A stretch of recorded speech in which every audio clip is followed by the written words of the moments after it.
Ok, bon. Marine Le Pen, apparemment, elle serait inéligible, du coup, à la campagne 2027, vu qu'elle a été condamnée à du bracelet électronique, etc., parce que, du coup, elle a détourné des fonds publics. La députée d'extrême droite reconnue coupable de détournement de fonds publics dans l'affaire des assistants européens du RN a quitté le tribunal avant même de le prononcer des peines. Elle sera sur le JT de TF1 ce soir si elle conserve son mandat de députée. Sa candidature à la présidentielle 2027 est remise en cause. Déclaration de Bardella aujourd'hui, c'est pas seulement Marine Le Pen qui est injustement condamnée, c'est la démocratie française qui est exécutée.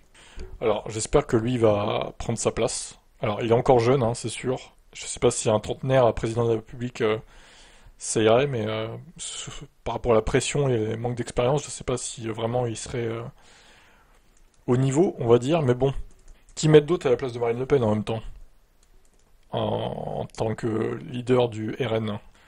Marine Tondelier, quand on donne des leçons d'exemplarité à tout le monde, on doit commencer par se l'appliquer soi-même. Elle doit payer sa peine, car elle est une justiciable comme les autres. Donc elle sera invitée du 20h ce soir. On verra ce qu'elle déclare. Donc elle a été condamnée à 4 ans de prison, dont 2 ans ferme, et à 5 ans d'inéligibilité avec application immédiate. Donc grosso modo jusqu'à 2030.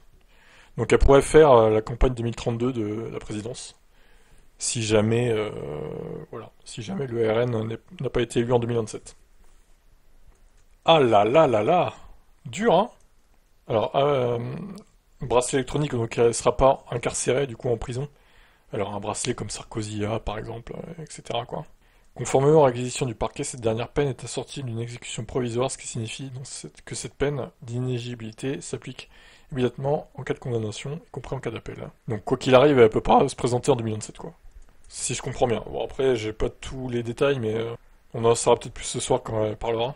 Si Marine Le Pen conserve son mandat de députée du Pas-de-Calais, les conséquences politiques du jugement sont implacables.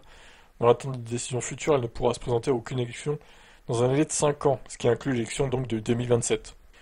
En fin novembre 2024, le parquet avait requis contre Marine Le Pen 5 ans de prison, dont 3 ans avec sursis, 300 000 euros d'amende et 5 ans d'inéligibilité avec une exécution provisoire. Donc au final, elle a eu un peu moins, si je comprends bien, mais toujours son inéligibilité, quoi. Bon après, Ciotti, voilà, on se demande si la France est une démocratie. Après, est-ce que la justice serait pas vraiment à fond de gauche et est-ce que la justice n'aurait pas fait ça pour mettre des bâtons dans les roues du RN pour être sûr qu'il passe pas? Moi, je me pose la question. On peut légitimement se poser la question. Votre avis, est-ce que c'est mérité ou est-ce que c'en est trop et que là, du coup, on voit que le gouvernement est à la botte de l'extrême gauche? Votre avis en commentaire, s'il vous plaît.